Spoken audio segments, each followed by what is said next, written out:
Assalamualaikum warahmatullahi wabarakatuh. Bertemu kembali siswa-siswi Ibu semuanya. Pada pertemuan kali ini kita akan melanjutkan kegiatan pembelajaran yang sebelumnya. Semoga semuanya dalam kondisi sehat ya, dan kita dapat melakukan kegiatan pembelajaran ini dengan tenang, senang, ya, dan menyenangkan. Baiklah, untuk presentasi Ibu kali ini adalah untuk mencontohkan bagaimana nanti kita penggunaan flowchart ya. Jadi di pertemuan sebelumnya sudah ada latihan yang berupa simbol-simbol flowchart ya.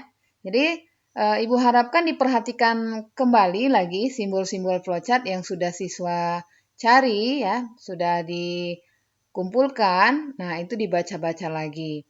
Kalaupun dalam bentuk presentasi, Ibu harapkan file presentasinya ada disimpan. Jadi jangan dikirim tapi tidak dibaca. Oke ya. Nah, hari ini kita akan cobakan mengaplikasikan penggunaan flowchart untuk penyelesaian algoritma kasus. Oke, gitu ya. Jadi Ibu harap disiapkan mungkin catatannya atau artikel ataupun literatur yang sudah ada isi tentang flowchart. Baiklah.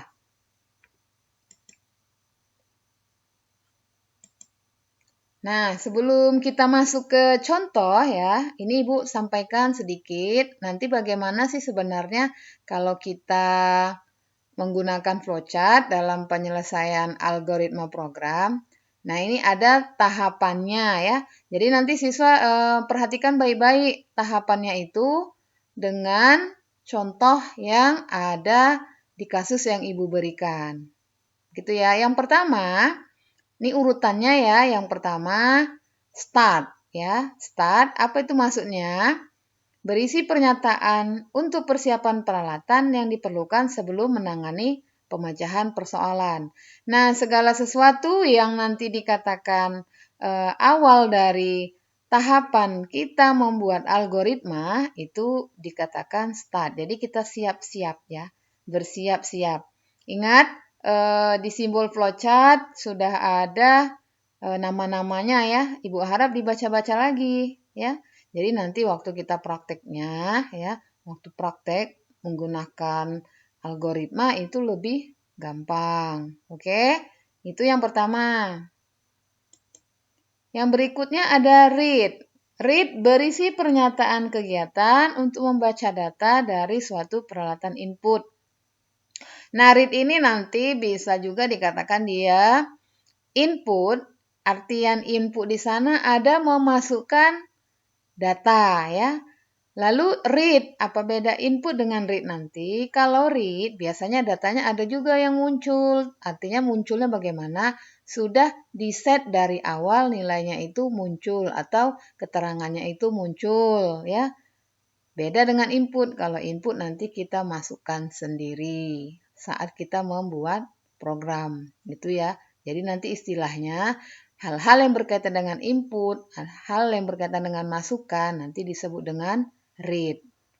Lanjut. Lalu ada proses. Nah, kalau seperti ini proses sudah biasa ya. Jadi apa sih yang sebenarnya diproses? Yang diinput ya, yang diinput itu biasanya dilakukan proses. Nah, bagaimana teknik prosesnya nanti ada di aturan saat di algoritmanya. Jadi nanti kita mengikuti algoritmanya dalam hal pembuatan flowchart. Sudah? Langsung kita lanjut. Write.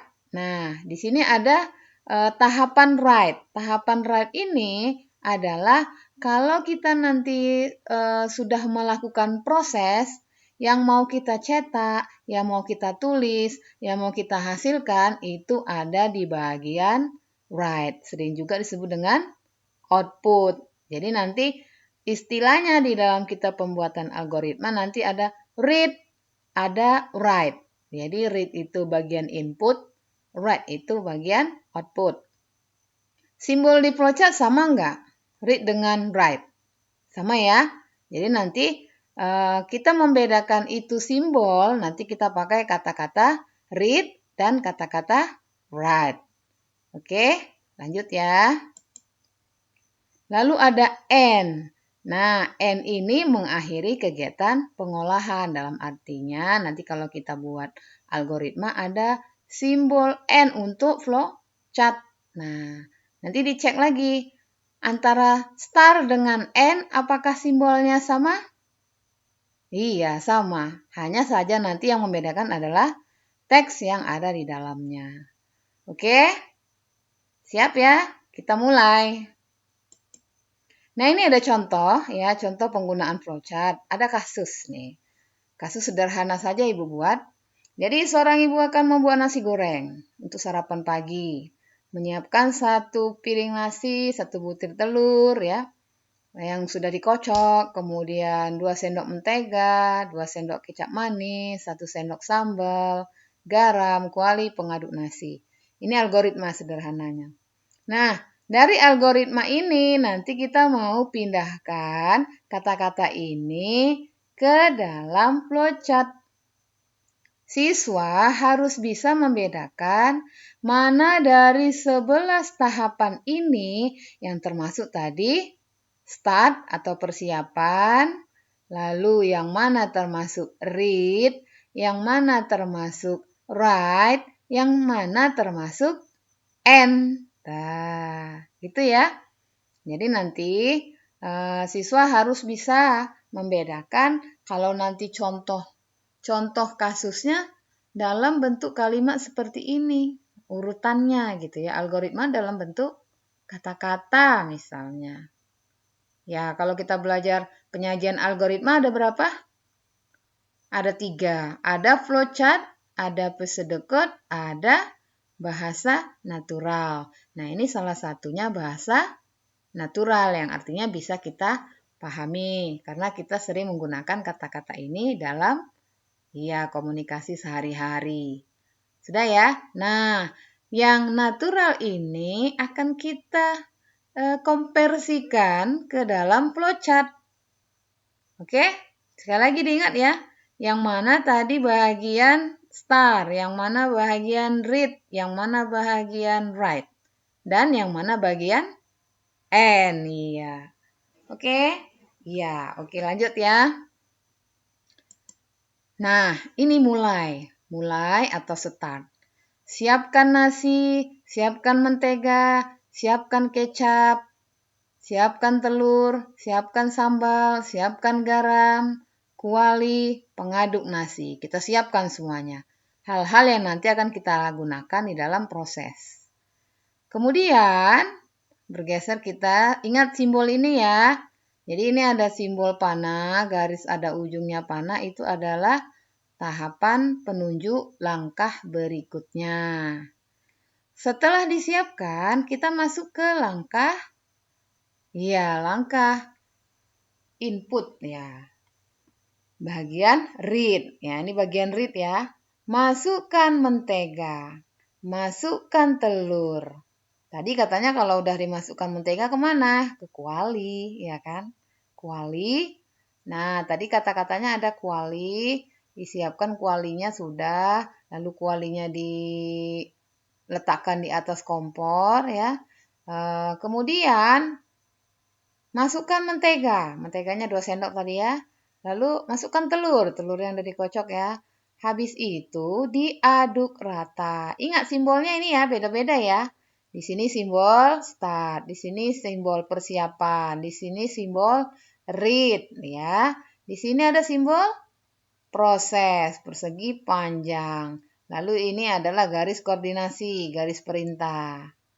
Setelah diaduk rata, nanti ada masukkan nasi, masukkan sambal, masukkan kecap, masukkan garam sesuai dengan algoritmanya ya. Setelah itu diaduk rata lagi. Setelah diaduk rata, akhirnya nasi goreng sudah masak. Ingat simbolnya ini ya. Jadi ini proses write ya, tahapan write. Kalau ini tahapan read. Selesai. Berarti kita sudah sampai di end. Ini start, ini end. Ini persiapan ya. Ini termasuk dimulai. Ini ada read, di sini ada write. Di sini ada proses, di sini juga ada proses, di sini juga kebetulan masih ada read.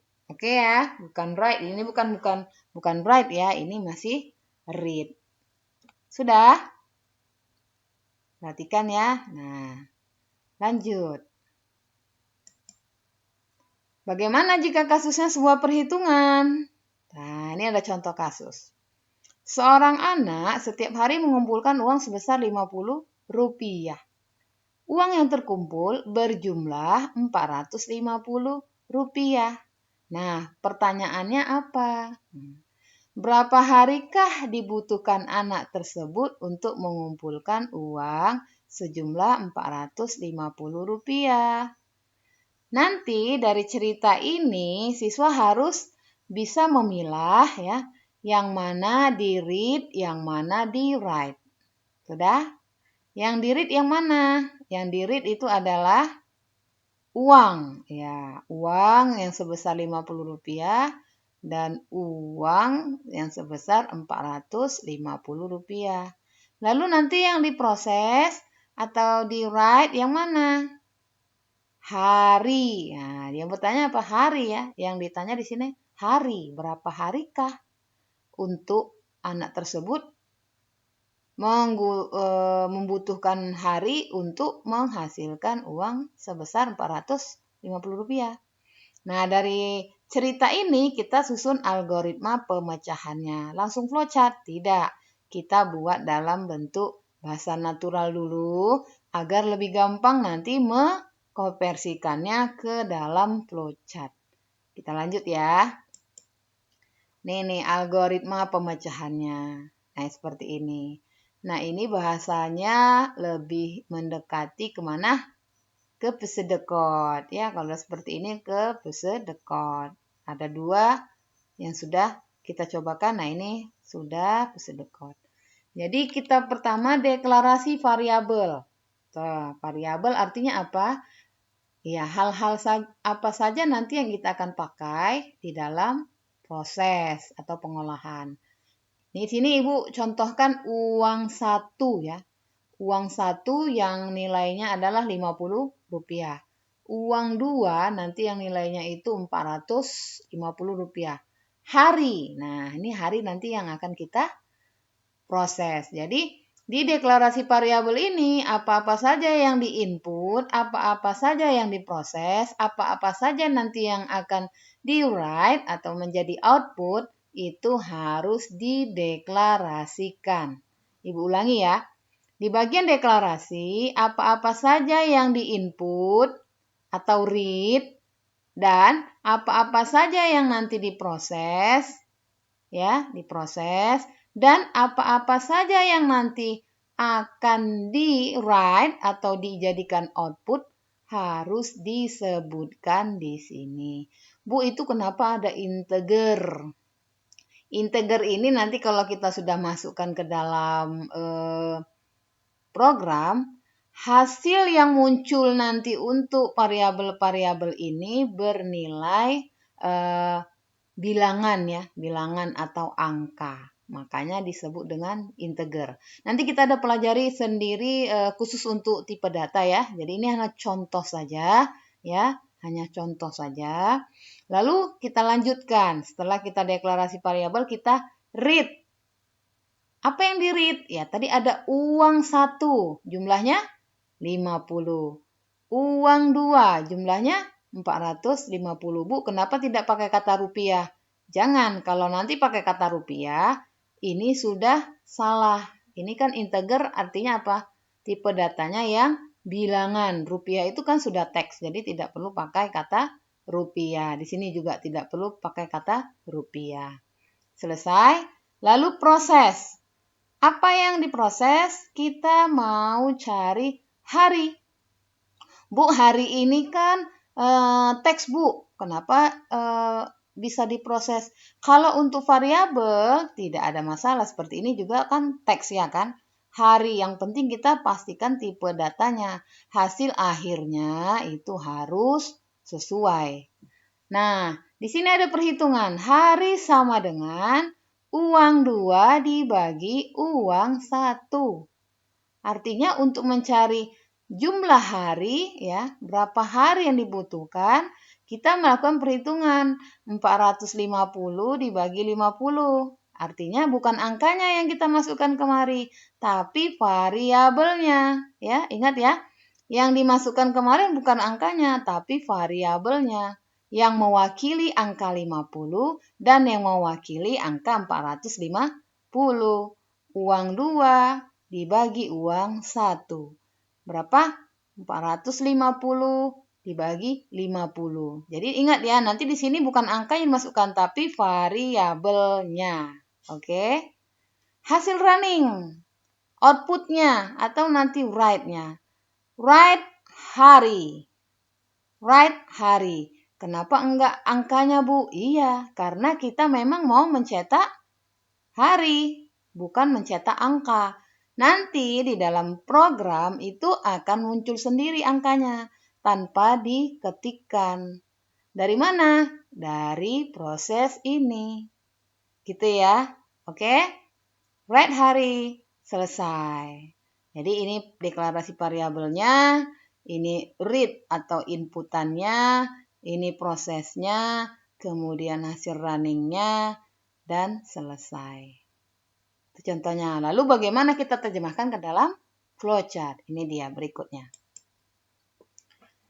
Mulai atau start, lalu kita read, kita siapkan deklarasi variabelnya. Ini ada hari, ada uang 1, ada uang 2, tipe datanya integer. Baru kita read, uang 1 itu nilainya 50, uang 2 itu nilainya 450. Hari sama dengan, ya itu tadi sesuai dengan algoritmanya ya. Uang 2 dibagi uang 1. Lalu bergeser. Write hari. Selesai. Jadi buat flowchartnya itu sesuaikan dulu dengan algoritma yang tadi. Jadi maksud Ibu agar lebih mudah. Bu, kalau tidak pakai seperti itu, bisa nggak Bu dari kasusnya langsung diterjemahkan ke flowchart? Silahkan saja, kalau memang sudah paham. Nah, maksud Ibu tadi dibuatkan seperti itu, pakai kata-kata, nanti siswa bisa menerjemahkannya. Oh, ini yang bagian mulai. Oh, ini yang bagian read. Oh, ini yang bagian proses. Oh, ini yang bagian write. Oh, ini yang bagian end.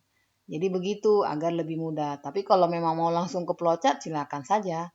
Dan pastikan memang itu tahapannya sudah benar dan logis sesuai dengan algoritma. Oke, demikian contoh kita hari ini. Ya. Contoh kita hari ini dan siap-siap nanti ada latihan yang Ibu berikan. Semoga bisa dipahami. Jika ada pertanyaan ataupun komentar, silakan berikan komentar ataupun pertanyaan yang memang belum dipahami siswa. Demikian untuk penjabaran tentang penerjemahan algoritma ke dalam bentuk flowchart. Selamat melanjutkan kegiatan, tetap semangat, dan jangan lupa mengulangi kembali pelajaran yang sebelum-sebelumnya. Sampai jumpa lagi. Assalamualaikum warahmatullahi wabarakatuh.